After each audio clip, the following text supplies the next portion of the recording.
Bonjour Didier. Bonjour Renaud.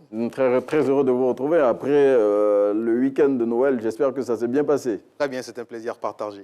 Allez, avec vous aujourd'hui, on démarre avec Abidjan.net qui fait état de la cérémonie d'ouverture officielle du CHR de Mans. CHR de Mans qui a une capacité de 110 lits et cette cérémonie s'est tenue en fin de semaine dernière. Effectivement, lancé le 24 octobre 2019 par l'ex-premier ministre Amadou Gon Coulibaly, c'est finalement ce jeudi 22 décembre que le premier ministre Patrick Achi a procédé donc à l'inauguration de ce centre hospitalier régional d'une capacité de 110 lits, 15 services, 3 blocs opératoires, un centre de dialyse et un dépôt régional de la nouvelle pharmacie de la santé publique. Ce centre est bâti sur plus de 10 000 hectares pour un coût total de 28 milliards de francs CFA, dont 8 milliards pour les équipements. C'est un site de soins exceptionnel, a déclaré le Premier ministre, et ce centre de santé bénéficiera donc à toute la population de la région du Tonki qui est estimée à plus de 1 500 000 personnes.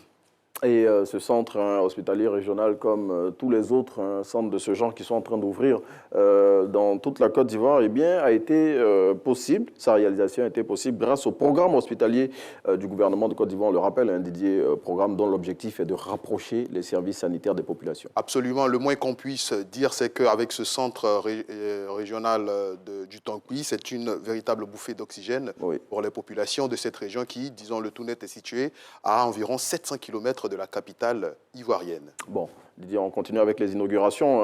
Après le centre hospitalier régional de Mans, le Premier ministre a inauguré une autre infrastructure et celle-là, c'est la zone industrielle d'Akoupé-Zedji au PK24. On peut le dire, pas de répit pour le Premier ministre Patrick Achi après l'inauguration du centre hospitalier régional ce 22 décembre. Ce 23 décembre, il a également inauguré à la zone industrielle d'Akoupé-Zedji une nouvelle parcelle de 361 hectares. Alors il faut dire que cette opération a été lancée à partir de 2022, en moins d'un an. C'est une réalité. À cette occasion, le Premier ministre Patrick Achi a invité les investisseurs à profiter des opportunités d'un gouvernement pro-business, pour employer lui-même ces termes. Alors à terme, c'est plus de 1000 hectares qui doivent être mis à disposition des entreprises qui veulent s'installer en Côte d'Ivoire. Et à long terme, c'est Yamsokro, Bonoa, Korogo et Bondoukou qui bénéficieront donc de zones industrielles dans leur ville. Et puis ça va permettre de désengorger la zone industrielle d'Abidjan et puis rapprocher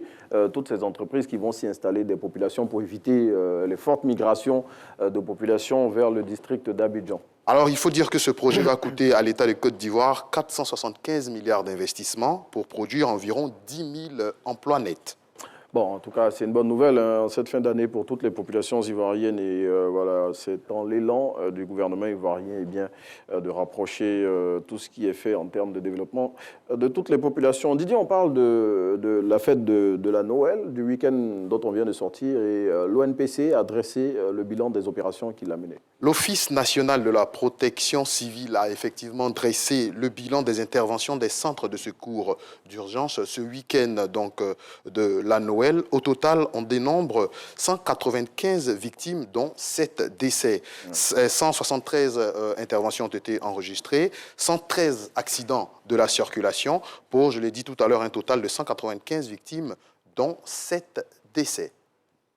Et puis, on va refermer cette intégrale de la revue de presse, malheureusement, sur une note dramatique qui s'est passée dans la ville de Dembokro, où une dame et ses enfants sont malheureusement décédés.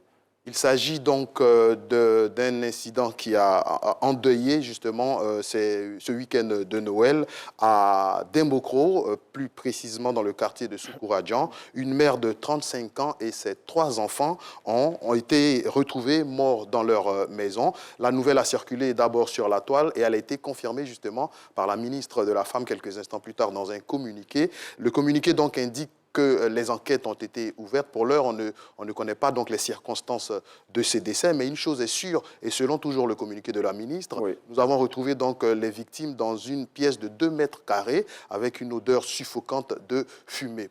On s'en tient donc pour l'heure aux enquêtes qui sont toujours en cours. Bon, en tout cas, on va demander aux populations d'être vigilantes. Et puis, on se rappelle que le 28 octobre dernier, il y avait eu un cas similaire dans la commune de Koumassi, où une famille composée de 4 membres avait été décimée. Merci, Didier, d'être venu partager avec nous les lignes des quotidiens de ce jour. Nous, on continue de dérouler notre émission et on va recevoir à présent Maître Vanessa Ba-Leroux, qui est déjà en studio avec nous. Et avec elle aujourd'hui, on va parler justement des contrôles routiers et de tout ce qu'il faut avoir en termes de bonnes pratiques pour ces contrôles routiers. Là, mais avant, on revient sur le challenge matinal.